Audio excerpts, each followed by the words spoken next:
Is he coming?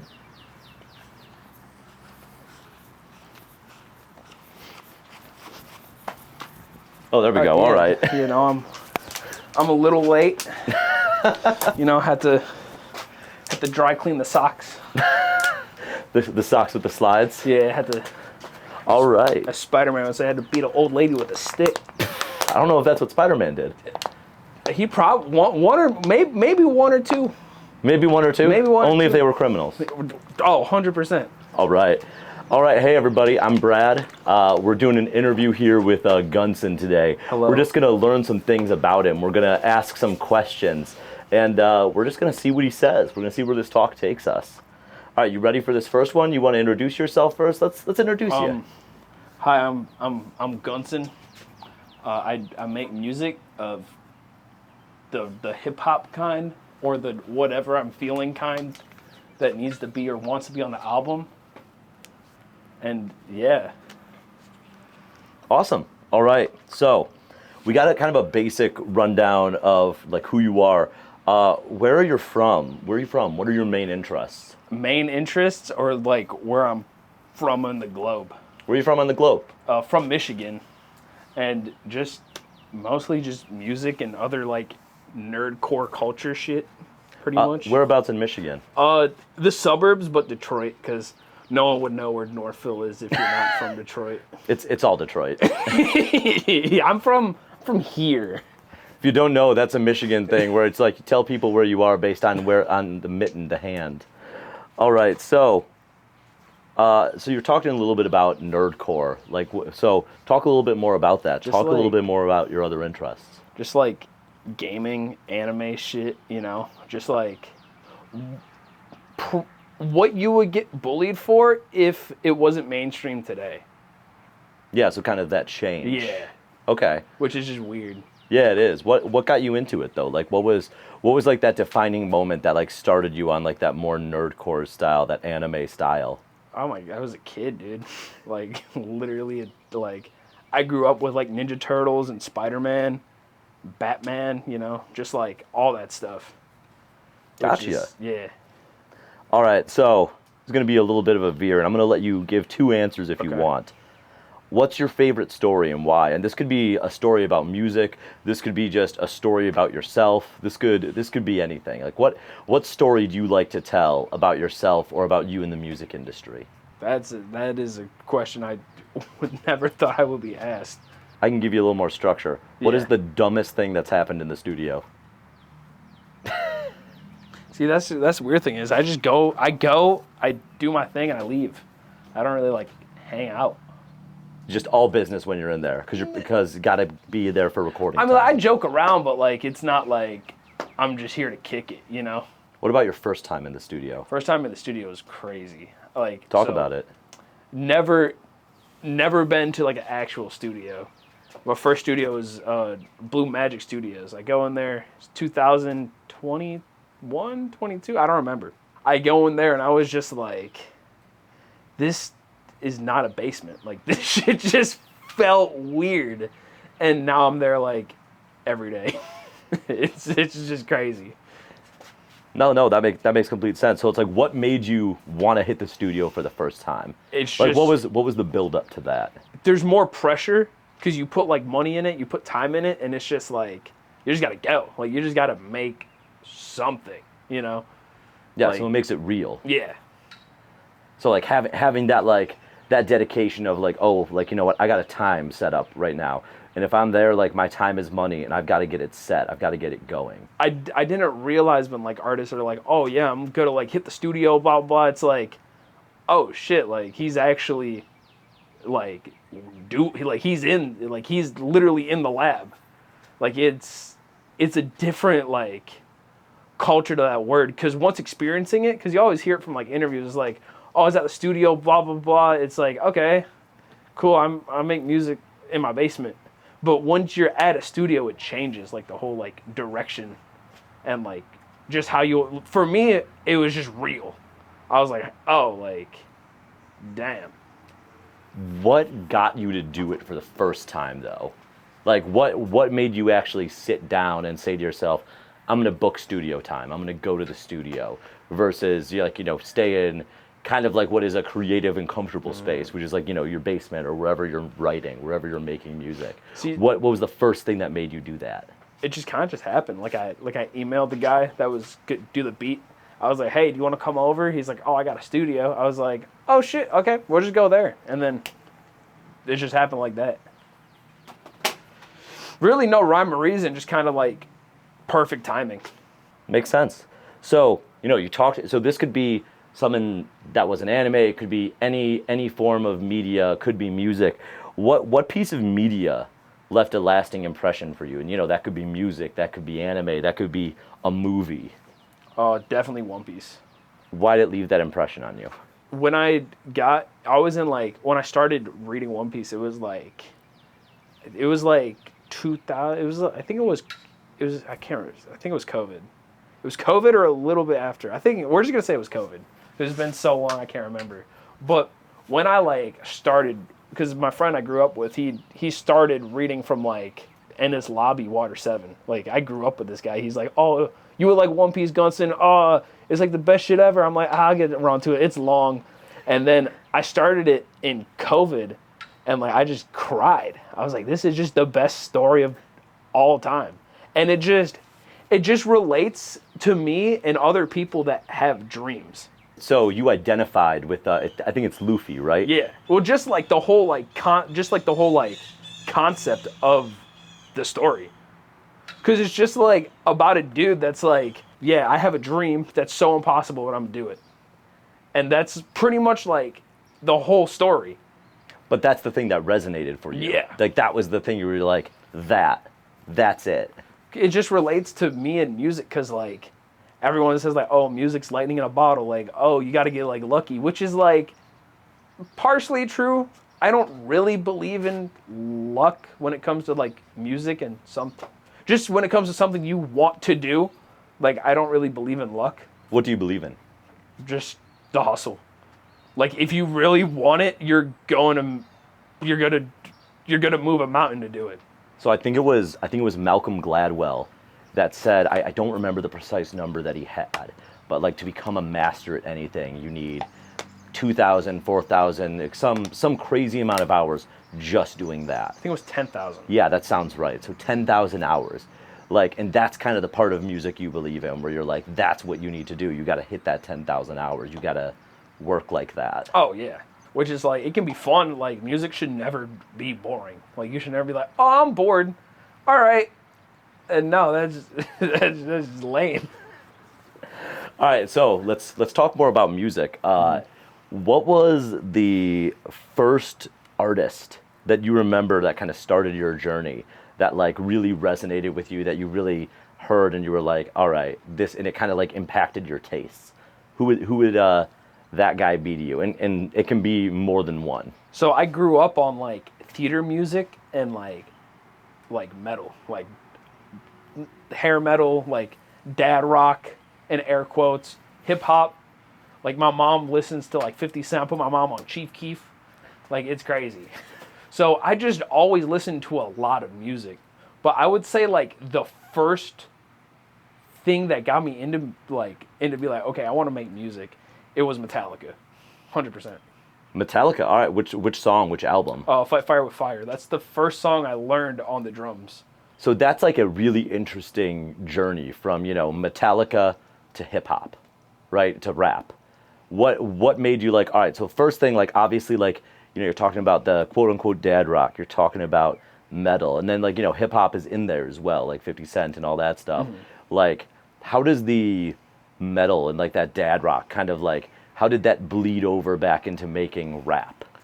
Or was it just stuff that informed your taste? The artist that made me like want to rap was T-Pain. But just every other genre like influenced the sound, like the way I make music. So T-Pain's the guy though for you? Yeah, oh, 100%. Like that was T-Pain's the guy who was like, that's why I want to rap. Oh yeah, he's my favorite artist, like 100%. Gotcha. And actually, I mean, like we'll talk about some more of your work later, but you can kind of hear that in the way that you play with auto-tune, the way that you play with different things sometimes, like when on your album. Is that intentional? Like, oh, yeah. Kind of like a homage to T-Pain? Oh, yeah. Yeah. It's so many people are like, oh, this song's great, but if you turn the auto, I'm like, all right, no, that stays on. I'm gonna try to break the meter, but yeah, no, I just like he just invented it, you know, and like to me, auto tune is like so cool. Just you can put it up, and then you can put pretty much your whole guitar pedal and the kitchen sink on it, and you get this cool like effect with your vocals, and it just makes it sound like an instrument. We got a couple questions that I'm definitely going to get to with this, but so with autotune, like sometimes in the music industry, I feel like autotune gets a bad name. You know what I mean? People will say to themselves like, "Oh, like that person can't actually do that." You know what I mean? Like they don't sound good when you bring them out live, or they don't sound like that. But then you've got a guy like T-Pain, who his whole goal with it is to mess with it. Yeah. Right? Like he's using it as just any other instrument. What's kind of your response when you hear people talk about autotune like that? My favorite thing. This is one of my favorite stories I have with just the artist just watching him. Masked Singer season 1. My mom, she's watching the Masked Singer. My friends, they were all watching it. They're like, "Who's this guy singing?" I heard him. I was like, "Oh, that's T-Pain." They're like, they laughed me off the whole season. I was like, "No, he's gonna win. He's gonna win, and he's just gonna win. He's gonna drop an album. Watch." He won. He dropped an album, and he's just. They're like, "Why'd you want to go on the Masked Singer?" He's like, "I just needed to prove everyone I can actually sing." That's so sick. That is just that's one of the coolest like shits ever. Just like, yeah, no one believed I could sing for like a decade. So I put a little monster costume on and just started singing. So it was kind of his like letter to his haters. Yeah, just like the biggest like fuck you and just in his career. But you knew. So was Yeah. it just because like you'd heard him live, or like what was it? How did you know it was him? I could heard him live, heard him so many video things when he played for the Dodgers, when he like opened for the Dodgers and all that, just a ton of times. He just has so much videos of him singing without autotune. So it's like an uninformed opinion when people are like, T-Pain can't sing. Yeah. It's like you just don't know. So like this leads into the next question, which is why I was so hyped that you said it. Like when you're making music, like what's the most important thing to you? Like what is it? Is it like a beat? Is it like the lyrics? Like what are you thinking about when you're writing a song? My drum teacher has my favorite advice. If you have nothing to say and you want to make a song and you have nothing to say, don't make the song yet. Go live life. Literally that. Like if you have something to say, hit the studio. Go make a song. If not, live more life. You can't be a studio rat and just like keep writing the same, because then it's just you're writing the same music. So like that life experience is like the most important thing. So it's like for you, if it's not genuine inspiration, you don't want to put it out. Yeah, pretty much. Talk a little bit more about that. Like what are the things in your life that you draw inspiration from? Like could be anything. Like what is it for you? It's either I'm walking, I just think of an idea. There's just something from my past. I'm like, oh, I haven't spun that into like a bar or anything, and just put that on a song. Or it could be like, hey, I've been watching a shit ton of Gundam, and I want to just make a song with like 80 Gundam references and see if someone gets it. So like really could be anything. It could just be if I'm inspired or not. Kind of like what it's sounding like is that it's got to be that idea that you almost like have to get out. Is that what your work's like? Like you have to, like once it's there, it's like it has to exist. Mm-hmm. Like almost like an intrusive thought that you just have to say. Pretty much, but like with more like, you know, it's got to really hit you. Yeah. Okay, I like that. So we talked about what's important to you in music. We talked about like some of your inspirations, but like so we talked a little bit about like why you went to the studio for the first time. Why do you make music at all? Like what was the thing? Like plenty of people, they'll like just listen to music. They'll get a lot of enjoyment out of it, and like maybe they get a melody in their head, but like it never really goes farther than that. For you, what made you make music? Why did you decide to make music? Do you mean make it or like take it as seriously as I'm doing it now? Both. Let's talk about the first one and then talk about why you're taking it seriously. So I've been literally playing drums since I was like 2. Like I've been playing drums as early as I can walk. So I just always like grew up like making music. Like that was it. But when I took it seriously is like I just knew I got it. Was it like a flip switched? When was it that you wanted to take it seriously? I was 16. I was working at just where I used to work. It was a gym. And I was like, damn, do I really want to do this shit? Like, do I just want to work and just be like a capitalistic cog? No. I'm good at like music. So I'm just gonna try that. And then later, I was freestyling in a car. My friend recorded me, because we used to just do this all the time. He recorded me, and he played it back on the speaker.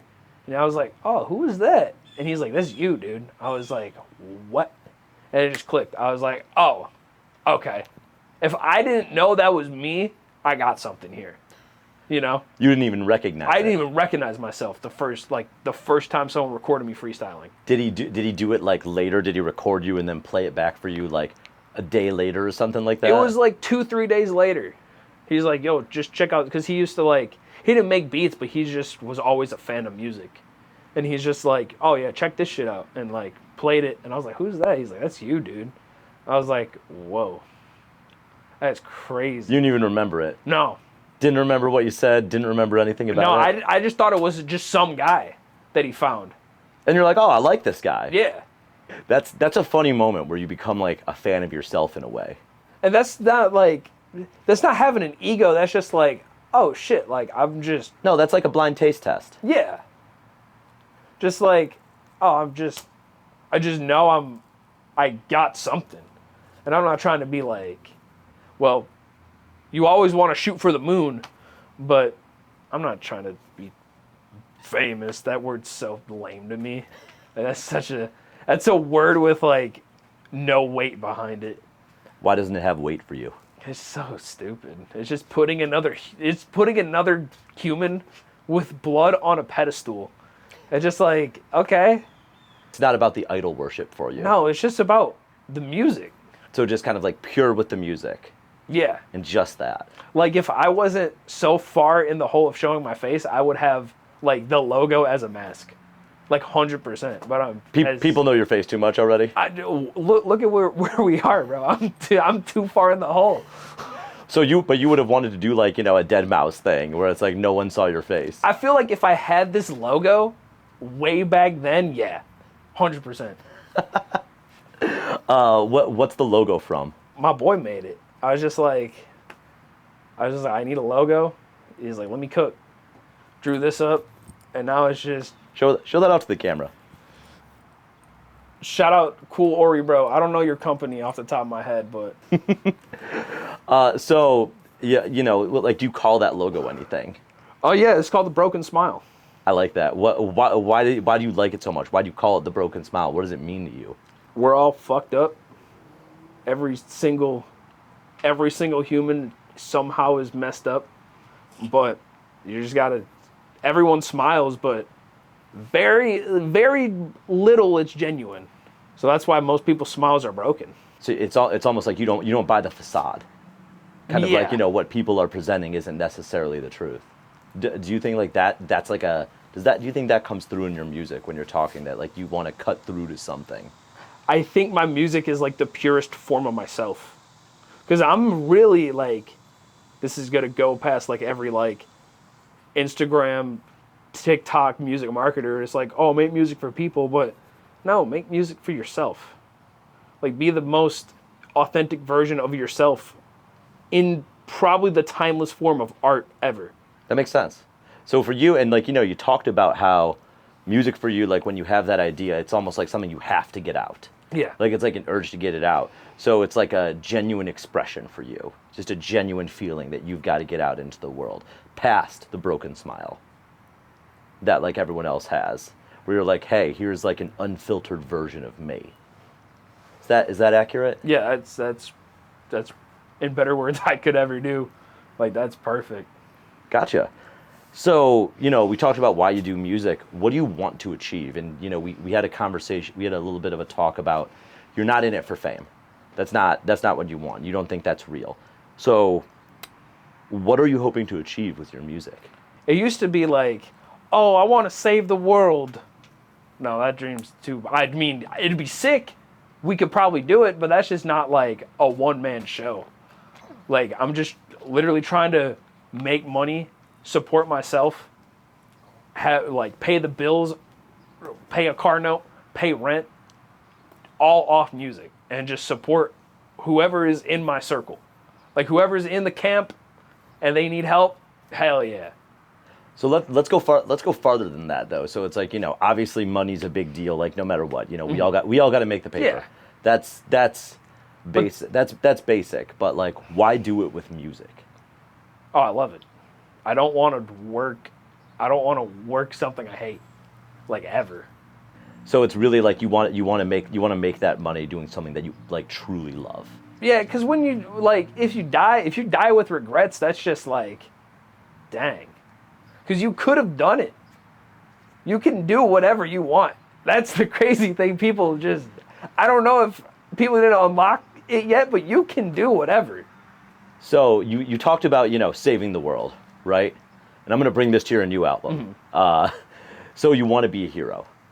Is kind of like that feeling, like directly what you were channeling there? The funniest thing is about that whole album is that album wouldn't exist if I did not get into My Hero last year. My Hero Academia. Yeah. So my friend, shout out Will, he's the DM for Mythic Melodies. He is like, you would like My Hero. I was like, I've seen season 1 and 2. It was all right. He's like, no, go read it. I was like, all right, I'm gonna trust you. I read it. I was like, hey, I got caught up. I'm gonna put you in the executive producer for my album that's coming out. This was when I was still making Into Help.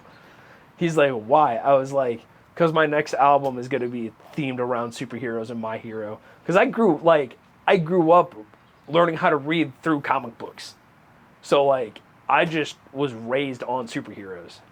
And I don't know, the MCU was boring. All the superhero media was boring. And I was like, what is there? And I got into My Hero. I was like, oh, he gets it.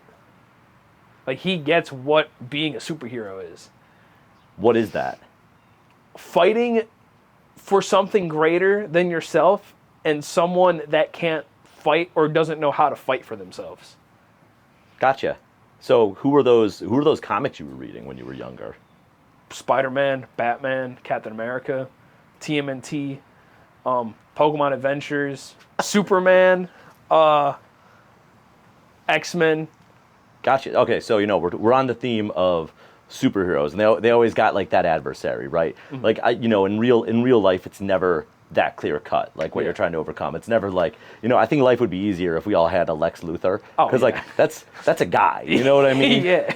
You can beat the shit out of the guy, and then you're good. Yeah. You can see him. You're like, that guy. He's the cause of all my problems. Like it's him.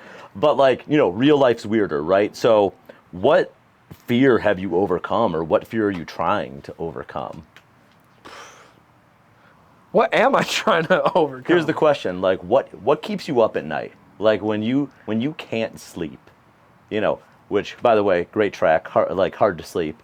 But when you can't sleep at night, when you're just sitting in your bed and you're ruminating about something, what is that? I think it's just like, it just becomes like, what if this just doesn't happen, Because there's only whens, there's no ifs. But let's just say you just stopped. You would just be like, I don't know if I'd be content, which is the crazy thing. So when you're talking about making it in the music industry, mm-hmm. enough where you can, do those things you were talking about, like support yourself and everything. So is that fear, it's that self-doubt? Yeah. Maybe just a lack of what if I just gave up? And just that would be it. I don't know what I would do, So it's what happens if it doesn't work? Yeah. That's so it's like that. It's more of the fear of failure. Yeah. fear of failing in the industry, so to speak, right? Industry and myself, if that makes sense. Because I'm trying to like, I don't care about like the music industry politics. I just care about only making income off music, like and stuff around music or art, you know. But I don't know what I would do if I didn't do that, you know. I like that though. That's the fear of like, what if I can't do this thing I love, right? And it sounds like that would be the thing you're most scared of, and the thing you're working to overcome. Mm-hmm. Is that true? Yeah. Gotcha. I just don't want to like. I'm never working in food or a factory or on a line or greeting someone. I want fuck all that. If you do that, that's cool. But it's like, I just know I was destined for something more. But you just can't be like, I want to do this thing and wait around. Like, well, that goes back to the grinding part of Yeah. it that you talked about that working hard at it. Where it's like you just got like, you want to succeed in it, you got to keep on working at it, right? Mm-hmm. So, what was like the most difficult time of your life so far? Bringing down the energy of the room here. But what was like a period of real hardship for you? So we are back after a lighting adjustment, and when I say the lighting adjustment, I mean the sun. So the question that we left was, what was one of the most difficult times in your life? Kind of talk a little bit about that. How did you overcome it? How did it affect you? See, I am one of the biggest like bitches when it comes to change. Like anything that changes, like the common, like just the ebb and flow. I'm like, what happened to my world that was so comfy? And then I just like curl up in a ball and cry. Can you repeat the question one more time? Yeah. What was one of the most difficult times in your life so far, and how did you overcome it? How did you, what was like the biggest change that happened in your life that you had to overcome? I felt very recent time. I was at this like, I used to clean shit for schools. I was in a school, was homeschooled my whole life, K through 12. First time being in a school was 23. I was like, damn, this shit is like a cell. Like, there's a bell, there's a whole nine. And I was like, okay, we gotta do it. You gotta try to find a way to get the fuck out of here. So I told myself I'm only working here for a year, and I'm gonna focus on doing the crap. That was Indu Help. The shift was 2:30 to midnight. Midnight hit the studio, or do whatever. Saturday, Sunday, only 2 days off in the studio. Got it. It hit like, I think like 7,000 streams, and it felt pretty damn good. So kind of that thing that was like awful was like you're sitting there seeing what life would be like if it wasn't music. Yeah. That was the thing where it's like, this is it. This is what it's like. So it's almost like that thing it's almost like a constant thing to overcome, because like your fear is going back to that kind of mundane world where it's like you're like, I don't want to do this. I don't want to be here every day. So like in the most like edgy Shadow the Hedgehog answer, like my biggest fear is right now.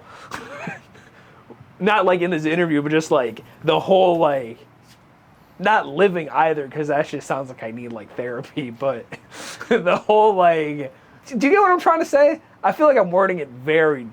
Nah, we want to hear it in your words though. Give me that Shadow the Hedgehog energy. Like say the angsty thing. Like my biggest fear is living right now. Living like nothing. Yeah. Like living like that everyday life where it's not your passion. Yeah. Gotcha. Okay. So it's literally living without your passion. That's your biggest fear.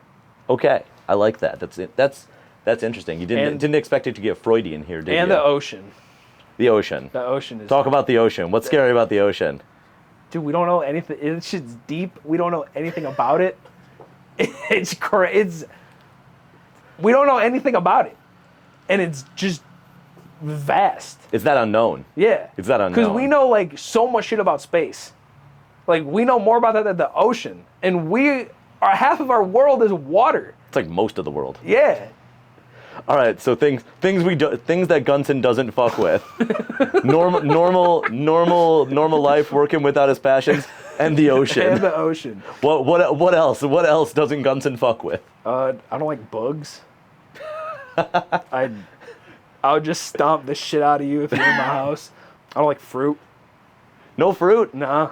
I'll Man, is your food pyramid fucked up? No, I'll eat it, but like it has to be juiced, and I have to juice it myself. Oh, you got to do it by hand. Yeah, like you don't trust the process. No, like I gotta grab the juicer, put all the shits in there, and juice it. It's weird. I just don't like any fruit that's not in liquid form. Gotcha. All right, so we got a question. That's what insecurities do you have, and like that you're willing to talk about? And I think the big one that we talked about was that fear of failure, and the ocean. No, I'm joking. Yeah. I'm joking. just that fear of failure. So when did you realize that was the big fear? Like, was there like a crystallizing moment? And was it that work in that school that you were doing? It definitely was a scare. It was more of a, hey, if you don't want to do, if you like give up, here's life. I'm like, oh, that's not fun. Okay, let's try to change it. So this actually leads into a really good question, and it kind of goes back to one thing we said earlier. So like, what values are fundamental to you and why? In general, or Yeah. just from human to human? Both. Have a goal, do everything in your power to hit that goal, and love and respect others. Keep it basic. Yeah. Yeah. And don't be an asshole. If you don't, like, some people just are fine, just like, I just want to be a normal guy, and that's cool. But if that's your goal, then just follow the other three. Yeah, so it's like really like just make sure everything else is going okay. Yeah. So you broke it up into like what are the goals for me as a person, and like what's important to me as a person, and what's important to my interactions with others. So like do you hold yourself to a different standard than you hold others to? Yes. Talk about that. I like all my friends now are like vastly older than me, and they all do the shit they want to do, and I'm like, I want to do that. So it's just nice, like learning, just listening, and just like writing everything down in my notes, in my like notes app. Please, everyone, use your notes app. I gotta look at the camera for this. Please use your notes app. It will save your life. Please, you'll thank me later. Write notes to yourself? All the time. All the time? All the time. So, you were saying that you got older friends, right? Mm-hmm. So, people that like you view as more like established in their lives, right? And you're holding yourselves to the standards of guys that have like been doing things for longer. So you hold yourself to like kind of a more experienced standard than you are. Is that true? I mean, a lot of people that like I don't interact with, they're like, damn, Gun, you're like older than I thought. I was like, I mean, I'm 24, like I'm still a baby. And they're like, yeah, but it's just weird. But I don't know. I like joking around, but I'm more like in the back of my head, I'm more sparring with myself and like what ideas can I pick up, or what can I take that like you did, spin it around, and we can just make it better together. Yeah, so what works for other people, how can we make it even better? Yeah. Yeah. So you're holding yourself to this high standard, right? Where like you're seeing guys that are more experienced, and you say to yourself like, all right, like they're doing something right, what can I learn? So like is that something that's fundamental to you, like trying to make sure that you're always learning? Yeah. Talk a little bit about that. What was the first thing that like someone was doing, whether like it's in the studio or just in life, that you were like, all right, like emulation is going to help me here? For me, it was the gym. one of like my OGs. He played for the Steelers. He played for the Ravens. And that's what he said. He's like, you're gonna learn more by watching than doing. Doing is just repetition, but watching someone be like, oh, shit, you can do it like that, and then you try it. It's like, oh, damn, and it just opens just opens so many other angles of how you can do that same thing, and because there's a million ways to get to 2. You can add, you can subtract. So it's still about hitting that goal, though. Yeah. It's all about hitting the goal. It doesn't matter how you accomplish it. You got to learn from other people. That's fine. You got to grind. That's fine. Yeah. So it's like the things that I'm hearing like that are both professional and personal are like learning and grinding. Is that like who Gunson is as an artist? Yeah. Nice. I like that. All right. So it's have fun, grind, and have fun, and maybe sleep. Maybe. Maybe. I mean, you do have that song, "Hard to Sleep." So yeah, that's why it's hard to sleep, bro. too many ideas. Yeah. All right, last question, and I might be lying to you because I Okay. might come up with something else as we're talking. How do you define success in life? I know I'm hitting you with lefts and right hooks. First, I'm talking about the ocean is scary. Then I'm like, how do you define success in life? It's in the ocean. The ocean's where success in life is. You got to swim all the way but we down. don't know what's down there. Atlantis, bro. That's where success is. It's what, like, success is so subjective to everyone. Like it's like art. Like art's subjective, success is subjective. Like there's someone that's like, oh, I just want to own a bakery. Yeah, like that's if you do it, you succeeded. Like you did your dream. You know, now like you got to work harder than you had to get the dream to keep it, but you can come up with a new like dream once you hit the big one. Like while you do it, so it's just like success is just what you want it to be. Success is passion. Success is you following your dreams. Yeah. Yeah. Kind of goes back to what you were saying earlier, like where you would view it like that thing you fear is not following that passion. Yeah. All right. I think those are all the questions I got. All right. So this has been some derivative of the Artist Profiles. I'm Brad, and we've been with Gunson here. Gunson, thank you so much, man. No problem. I gotta pick up my socks from the cleaners.